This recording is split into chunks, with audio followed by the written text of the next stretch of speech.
Ankore Farmers and Traders Sacco ibintu babikorobwe barakwetebeka ntuzo koja guze myaka 25 bamara umubuhereza ubwabikoguze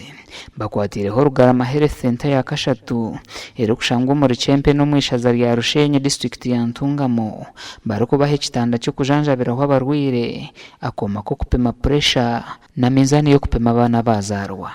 ebintu babareta kumwena vakwasireho taruwa ko jatindikana anakatindikande tuwa pressure kora hone pressure ona mushija no gukwata no bisha kujya makitande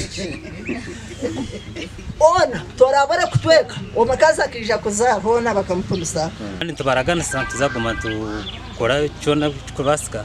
kurangu twagumiza mu twatanisa hamwe kandi ngaraka mpiga abataka joininga Ankore Farmers nijo burebo burungi gwetunguka ayiburi abarkwebe mberirwa rero basimire Ankore Farmers and Traders Sacco okushara mu kwirukangira amarwaro mwebare mnonga ahabo kuba kunarebe kitandeki mazima nahurira nashemererwa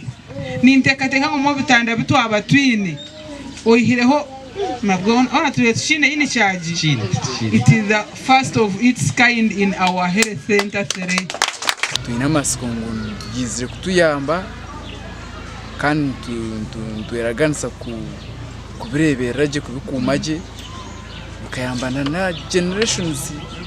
ningwe zo mnisho. Omyaka 25 Ankore Farmers and Traders Sacco yasya erukuhereza abanya-Uganda bina mataji 17 agarukuhereza abantu sente ezo kwetungura. Aho twareba ngo kugaruza community kuhereza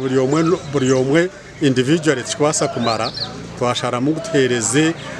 irwaro abo kushanga gwirwaro ndiri ragurira abantu bingi community mpango abantu babase kutunga ukuganyirwamo tukwatanisize hamwe mutusima aba Ankore Farmers and Traders Sacco ebintu ebyo batuletera kandi ebyo batuletera tweteka tikiri kandi tubahamiza webintu tuza kubirebereraje bikoreje cyo kubanza biteyibwa kandi cya kabiri biri cyo kumana bifafata kana buri kanya Gasha kwa Christopher himself.